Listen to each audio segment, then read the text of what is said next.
I'm Nora, 35, and the photo that ruined my marriage was taken by my husband himself. You know that moment when your entire world shifts, but you're still sitting in the same chair, drinking the same coffee, breathing the same air? That's where I am right now. My name is Nora Chin Williams, I'm 35 years old, and I've just discovered that my husband of 10 years has been documenting his own infidelity on social media. The irony would be laughable if it wasn't destroying me from the inside out. I need to tell you this story because I need someone to understand what it feels like when the person you trust most in the world hands you the evidence of their betrayal on a silver platter. When they're so arrogant, so convinced of their own cleverness, that they literally photograph their lies and post them for the world to see. When you realize that everyone else is probably looking at these photos and seeing a successful businessman on a work trip, but you see the truth hiding in the reflection. Let me start from the beginning, when I still believed in us. It was a Tuesday morning in October when Ethan left for Lisbon. He had this big presentation for a potential client, some tech startup looking to expand into European markets. He'd been talking about it for weeks, pacing around our kitchen with his laptop, rehearsing his pitch while I made coffee and pretended to listen. I say pretended because after 10 years of marriage, you develop this skill of nodding at the right moments while your brain processes a million other things. The grocery list. The dog's vet appointment. Whether you remembered to pay the electric bill. Our house felt different when he traveled. Quieter, but not in a lonely way, in a peaceful way that I'd never admitted to myself before. Murphy, our golden retriever, would follow me from room to room like he was making sure I was okay. Sweet dog. He had better instincts than I did, apparently. Ethan never missed a flight. Never missed an opportunity to post something inspirational on LinkedIn, either. Crushing goals in Lisbon, or when passion meets purpose, magic happens. The kind of posts that made me roll my eyes but also feel proud that this ambitious, driven man had chosen me. Had chosen us. I remember that morning so clearly now. I was sitting at our kitchen island, still in my pajamas, scrolling through my phone while Murphy ate his breakfast. The morning light was coming through our bay window, hitting the white subway tile backsplash in that perfect way that made our kitchen look like something from a home design magazine. Everything was exactly as it should be. Everything was normal. God, I miss normal. I opened Instagram out of habit. Checked Facebook. Scrolled through LinkedIn because that's where Ethan lived online, posting about productivity and leadership and all the buzzwords that made him feel important. And there it was, his latest post, uploaded just 20 minutes ago. A mirror selfie from a hotel gym. Starting the day right in beautiful Lisbon. Hashtag no excuses, hashtag grind never stops. I almost scrolled past it. Almost. But something made me pause. Maybe it was the way he was holding his phone, or the angle of the shot, or just some subconscious detail that my brain flagged before my conscious mind could process it.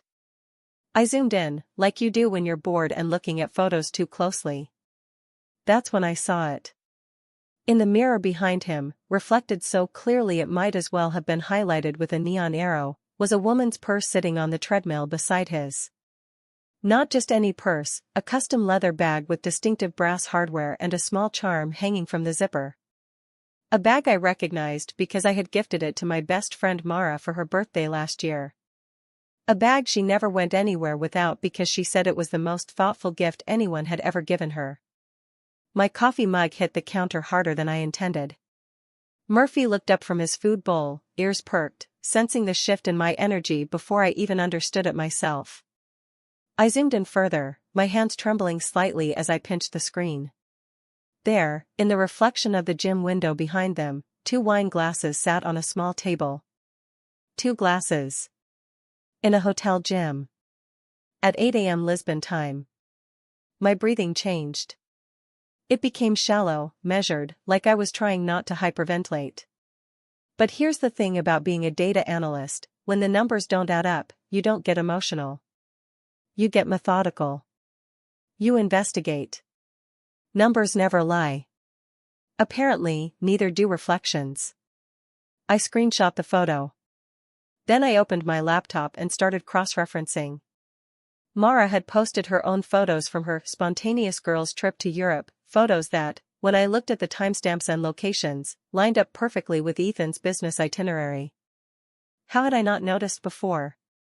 How had I been so blind? I poured myself a glass of wine even though it wasn't even 10 a.m., and whispered to Murphy, "Oh, Ethan. You uploaded your own evidence." The rage came in waves. First, there was the white-hot fury that made me want to call him immediately, to scream and demand explanations and make him feel as small and broken as I felt in that moment. Then came the deeper, more dangerous anger, the kind that makes you very, very quiet. The kind that makes you think. I've always been good at thinking. It's what I do for a living. I take messy, complicated data and find the patterns. I identify the inconsistencies. I solve problems that other people can't solve because they're too emotional, too invested, too close to see the bigger picture. So I did what I do best. I analyzed the late-night strategy calls that had been happening for months. The mysterious new cologne that appeared in our bathroom. The way Mara had been unavailable for our usual coffee dates, always with some excuse about work or family or suddenly developing an interest in yoga at 6 a.m. The credit card charges to restaurants I'd never been to, explained away as client dinners. The hotel points that kept accumulating on his account despite him claiming he was too busy for personal travel. Every piece of data told the same story. Every pattern pointed to the same conclusion. My husband was having an affair with my best friend, and they'd been planning this trip together while lying to my face for months. I sat there in my kitchen, surrounded by the life we'd built together, the farmhouse table we'd spent 3 weekends searching for, the coffee maker he'd bought me for our anniversary, the magnetic photo strips on the refrigerator documenting 10 years of what I thought was genuine happiness, and I felt something inside me crystallize into something harder than diamond. They thought they were so clever. They thought they were getting away with it. But they'd made one crucial mistake, they'd underestimated me. I didn't call him. I didn't text Mara. I didn't break down crying or throw things or do any of the dramatic things that a wronged wife is supposed to do in the movies. Instead, I opened my laptop and got to work. Phase 1, Digital Archaeology. Ethan and I shared an iCloud account. Had for years.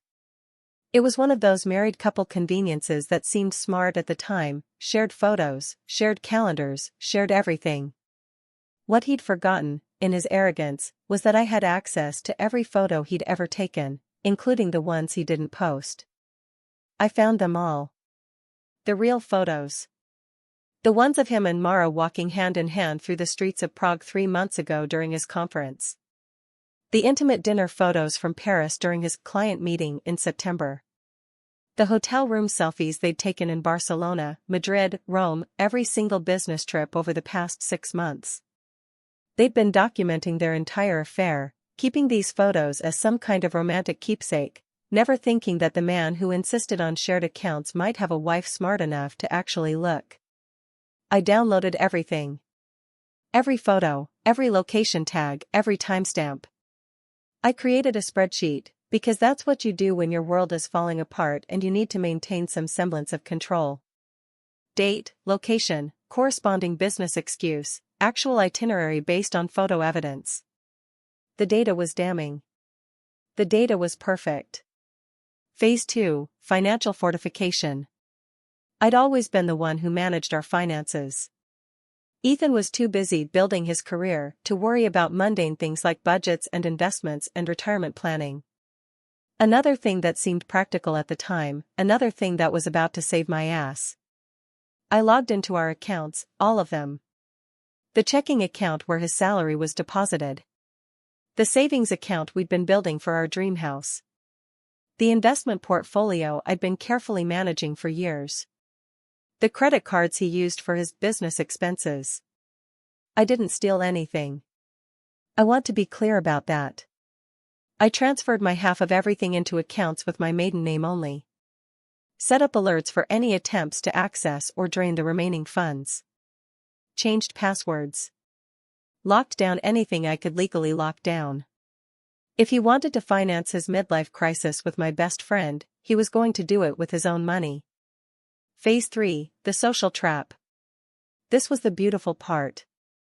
The part that still makes me smile even now, weeks later, when I'm sitting in my empty house trying to figure out what comes next. I didn't confront either of them directly. Instead, I sent Mara a single text message: "Hope the Lisbon weather is treating you well, son." Then I waited. The response came back in less than 5 minutes. "What do you mean? I'm in Denver visiting my sister." And there it was. The lie, in writing, with a timestamp. Because if there's one thing cheaters can't resist, it's continuing to lie even when they've already been caught. Even when staying silent would be the smarter move. I screenshot that too. Ethan came home on Thursday evening, his suitcase somehow lighter than when he'd left despite him claiming he'd bought gifts for me in the Lisbon markets.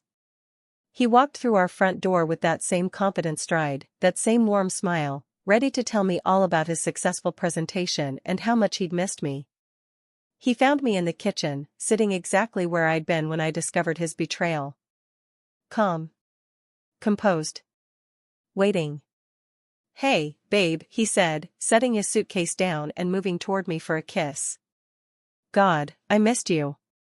The trip was incredible. I think we really nailed the pitch. I didn't move. Didn't stand up to greet him. Just gestured toward the kitchen island where I'd laid out a few items for his review. His laptop bag, packed and zipped, sitting next to his car keys. A small suitcase, not his usual travel bag, but an older one from the closet, filled with a carefully curated selection of his belongings. And in the center of it all, a single framed photo. It was his gym selfie from Lisbon, printed in full color, but zoomed in to show the reflection. The purse. The wine glasses. The evidence he'd posted himself, highlighted with red arrows I'd added in Photoshop, just to make sure he didn't miss any important details. Underneath the photo, I'd added a caption in bold letters: "Next time, check the background." The color drained from his face as he processed what he was seeing. His mouth opened and closed like a fish gasping for air. For a moment, I almost felt sorry for him. Almost. "Nora, I can explain." "Can you?" I interrupted, my voice perfectly calm. "Can you explain why Mara's purse is in your hotel gym? Can you explain the wine glasses? Can you explain why you've been using our joint account to pay for romantic dinners in 5 different European cities over the past 6 months?" His phone rang before he could answer. The ringtone he'd assigned to work calls, something urgent and self-important that made him feel like a big shot. "Don't answer it," I said. But it was too late. He was already looking at the caller ID, and I could see his face go from pale to gray to something approaching green.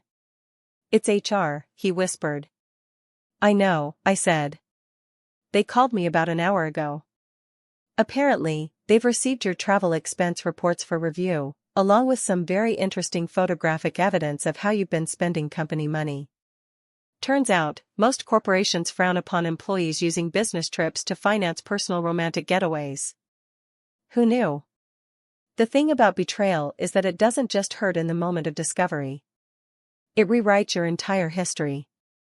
Every memory, every milestone, every moment of happiness gets tainted with doubt.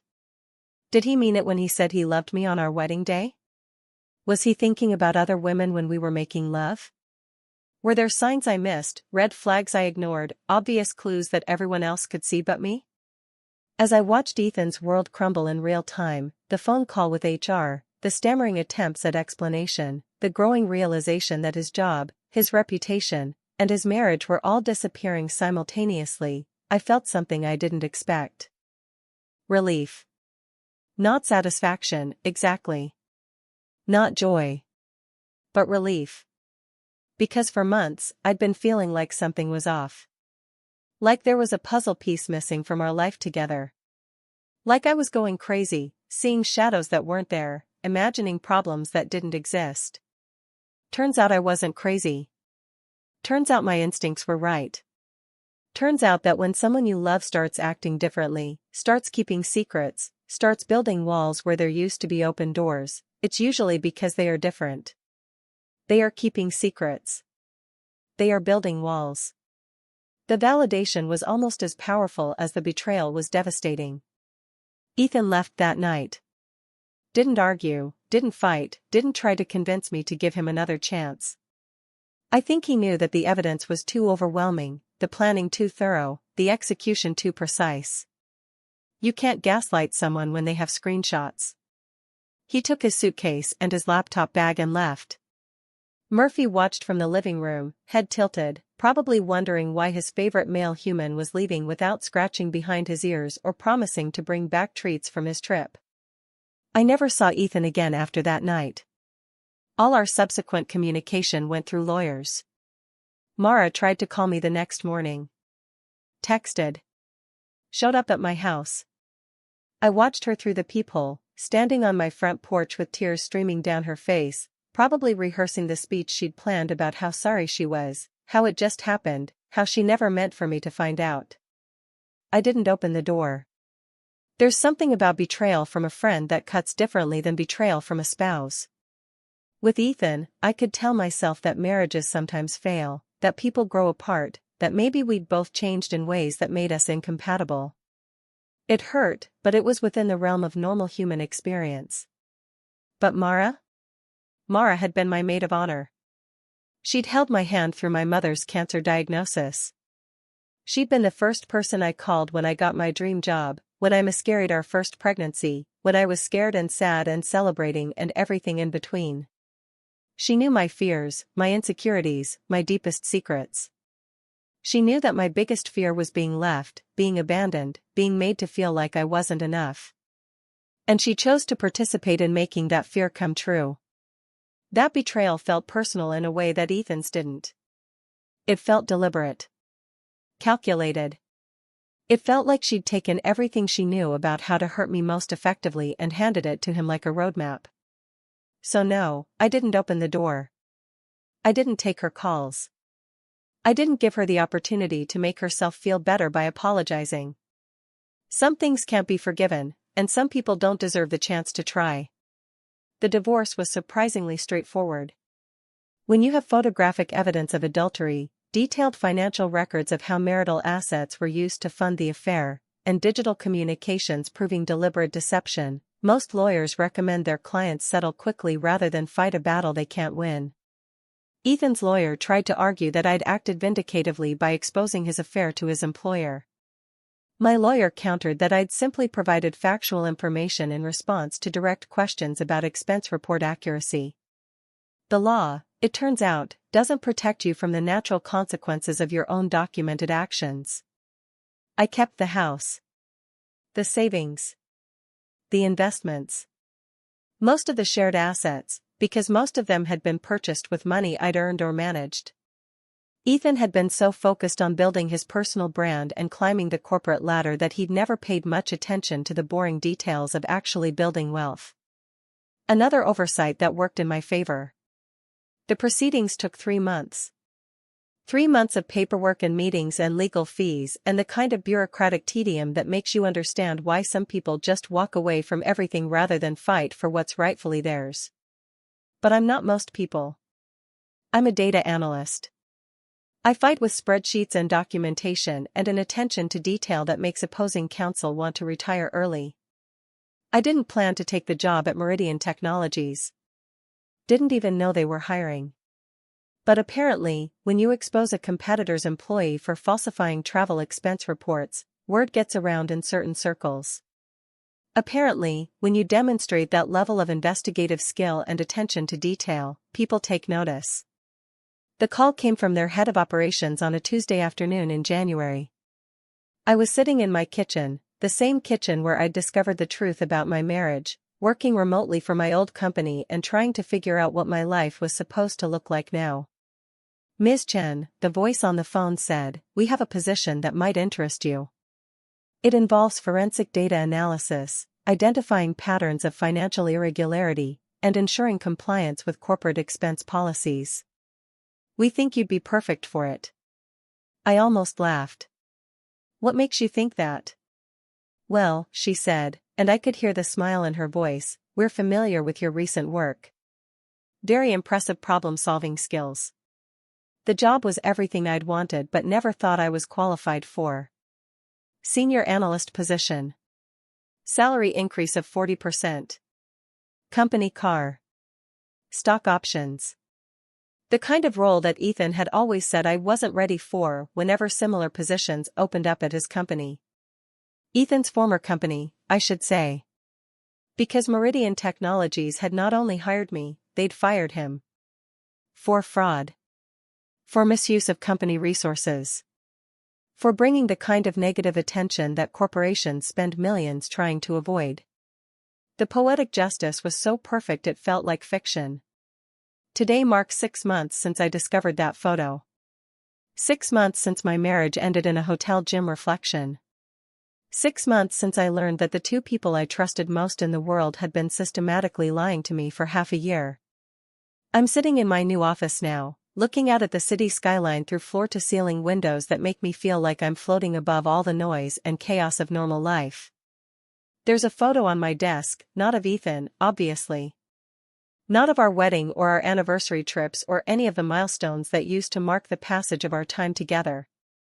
It's a picture of Murphy, taken last weekend when we hiked up to Rattlesnake Ledge. He's sitting on a rock outcropping, ears flapping in the wind, tongue hanging out in that goofy way that makes me laugh even on my worst days. Behind him, you can see the reflection of Mount Rainier in the lake below, a perfect, honest reflection that shows exactly what's there and nothing that isn't. The only reflection I trust now. People ask me if I'm dating yet. If I'm ready to get back out there. If I've forgiven Ethan and Mara and moved on with my life.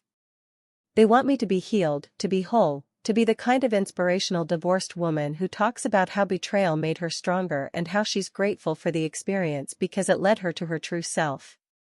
But that's not where I am yet. Maybe not where I'll ever be. Right now, I'm angry. Still angry.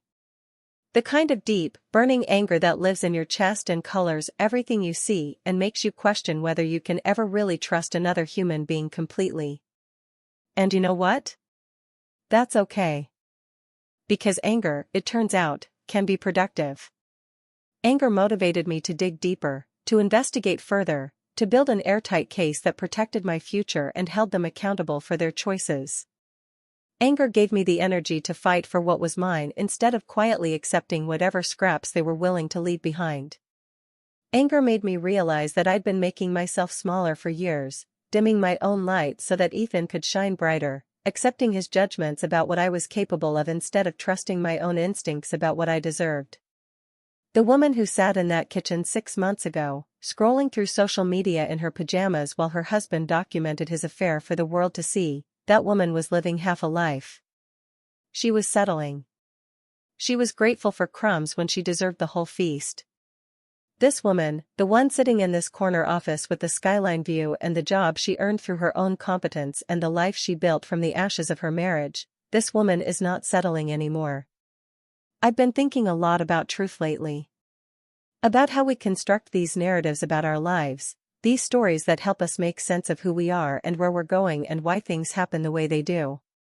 For 10 years, I told myself a story about being happily married to an ambitious man who loved me and chose me and built a life with me. That story was fiction. But I believed it because I wanted to believe it, because it was easier than looking too closely at the inconsistencies, because questioning it would have meant questioning everything. The truth was hiding in plain sight the entire time. In social media posts and credit card statements and the gradual erosion of intimacy and connection that I'd attributed to normal marital evolution. The truth was in Mara's increasing unavailability and Ethan's new cologne and the way he'd started looking at his phone with a smile I hadn't seen him direct at me in months. But here's what I've learned about truth: it doesn't care whether you're ready for it or not. It doesn't care whether it's convenient or devastating or life-altering. It exists independent of your feelings about it, and eventually, it always surfaces. Sometimes it surfaces in a hotel gym mirror. Sometimes it surfaces in a careless social media post. Sometimes it surfaces because the people keeping secrets from you get so comfortable with their deception that they forget to be careful. And sometimes, if you're very unlucky and very lucky at the same time, It surfaces because you're married to someone so arrogant that he documents his own betrayal and posts it online for you to find. I don't know what happens next. I don't know if I'll ever trust another man enough to fall in love again. I don't know if the anger will fade or if it will become a permanent part of who I am now. I don't know if I'll look back on this someday and be grateful for the way everything fell apart, or if I'll always carry this particular kind of sadness with me. What I do know is this: I am not the same woman who discovered that photo 6 months ago. I am not the woman who spent 10 years making herself smaller and quieter and more convenient. I am not the woman who accepted someone else's assessment of her worth and capabilities and dreams. I am the woman who figured out how to save herself when everything she thought she knew turned out to be a lie. I am the woman who turned her husband's arrogance into evidence and her pain into power and her betrayal into the biggest professional opportunity of her life. I am the woman who learned that sometimes the best revenge isn't revenge at all, it's simply refusing to let other people's choices define your worth or limit your possibilities. In the age of oversharing, some people still forget that mirrors have memories too. Every reflection tells a story, whether you mean it to or not. Every photo captures more than just the subject, it captures the context, the background, the truth hiding in the details. I didn't need revenge. I just needed him to post the truth for me. And now, sitting here in my new life with my new job and my new understanding of what I'm capable of when I stop accepting other people's limitations, I can finally say this: thank you, Ethan. Thank you for being too arrogant to check the background. Thank you for thinking I was too trusting to pay attention. Thank you for underestimating me so completely that you handed me everything I needed to build a better life without you. Thank you for posting the photo that set me free.